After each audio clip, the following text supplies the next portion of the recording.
বিগত কয়েক বছর এই যে শিক্ষা ব্যবস্থা এত নিচে নেমে গেছে, যার কারণে আমাদের ছেলে মেয়েরা আজকে অনেক কিছু থেকে বঞ্চিত হয়েছে।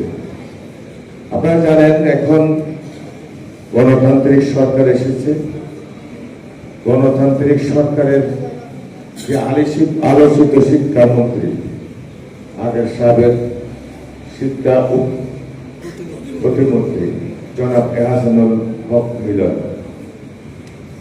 ওনার যে পদক্ষেপ নিয়েছিল সেই পদক্ষেপের কারণে বাংলাদেশ থেকে নকল মুক্ত শিক্ষা হয়েছিল। নকল কি জিনিস মানুষরা চিন্তা করবে। এরপরে পরবর্তীতে যারা এসেছে শিক্ষাকে ধ্বংস করার জন্য, মানুষের শিক্ষায় যে আমরা মেরুদণ্ড বলি, মেরুদণ্ডকে ধ্বংস করার জন্য যে কোনো ষড়যন্ত্র আমাদের শিক্ষা ব্যবস্থাকে ধ্বংস করেছে। এখন আমাদের উচিত হবে আমাদের শিক্ষক বিন্দুর, এখানে প্রধান শিক্ষক প্রভাষক আছেন, অন্যান্য শিক্ষক বিন্দু যদি থাকে, শিক্ষার মান বাড়ানোর জন্য আমাদেরকে কাজ করতে হবে। আমাদের শিক্ষকরাই প্রথমে একটা ছাত্রছাত্রীকে গড়ে তুলতে পারে। এই ভাষা আমরা কেন ভুলে যাই? কেন ভাষাকে আমরা মাতৃভাষাকে গুরুত্ব দিচ্ছি না? এগুলো যদি আমরা অনেক সরকারি কাজও দেখি, ইংলিশের উপর চাপ হচ্ছে, ইংলিশের উপর অর্ডার দিচ্ছে, রায় দিচ্ছে। এগুলো তো আমরা মাতৃভাষাকে একেবারে সব জায়গায় আনতে পারিনি। তো সেটা নিয়ে তো আমাদের চিন্তা করতে হবে। ভাষা আমাদেরকে সব ক্ষেত্রে সব ভাষা শিখতে ভালো। আমাদের মাননীয় প্রধানমন্ত্রী বলেছেন তৃতীয় আরেকটা ভাষা হবে, যে ভাষা দিয়ে আমাদের ছেলে মেয়েরা বাইরে গেলে যাতে কোনো সমস্যা না হয়, চাকরির সমস্যা না হয়, এগুলি নিয়ে কাজ করবে।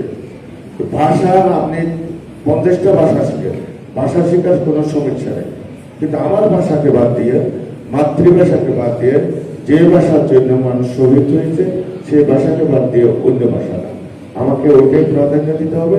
ওটার পরে আমাকে আরো যে ভাষাগুলি প্রয়োজন আমরা শিখতে পারি।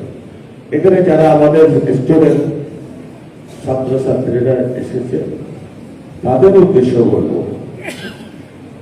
আমরা মাননীয় প্রধানমন্ত্রী একটা স্লোগান, সবার আগে বাংলাদেশ। সবার আগে যদি আমরা বাংলাদেশকে চিন্তা করি তাহলে আমাদের আর কোনো চিন্তা নেই। আমাদের মাথায় থাকতে হবে সবার আগে বাংলাদেশ, অন্য জিনিসের উপরে কোন গোষ্ঠী, কোন ধর্ম, কোন বর্ণ, এগুলি আমাদের দেখার বিষয় নেই। আমরা যখন বলবো আমাদের সবার আগে বাংলাদেশ, আমরা সকলকে সবার আগে বাংলাদেশের হিসাব করে যদি আমরা পথ চলি, আমরা সব কাজ করি, তাহলে আমাদের মধ্যে আর বিভেদ সৃষ্টি হবে। আমি সকলকে আবারও শহীদদের রক্তের বিনিময়ে আজকে যে ভাষা পেয়েছি তাদের আত্মার মাত্রা কামনা করে, এবং আজকের আয়োজক বিশেষ করে পারহানুর রহমান সাহেবকে আমি ধন্যবাদ জানাই। ওনারা যে একটা সুন্দর, এবং ওসি সাহেব আছেন এবং যারা এই সংশ্লিষ্ট নির্বাচনের সাথে সংশ্লিষ্ট সকল কর্মকর্তা কর্মচারীকে ধন্যবাদ জানাই। একটা সুন্দর পরিবেশে একটা নির্বাচন উপহার দিয়েছে, গণতান্ত্রিক সরকার এসেছে। ইনশাআল্লাহ আগামীতে বাংলাদেশ হবে সবার আগে বাংলাদেশ, এই প্রত্যাশা নিয়ে আমি এখানে শেষ করছি। আসসালামু আলাইকুম।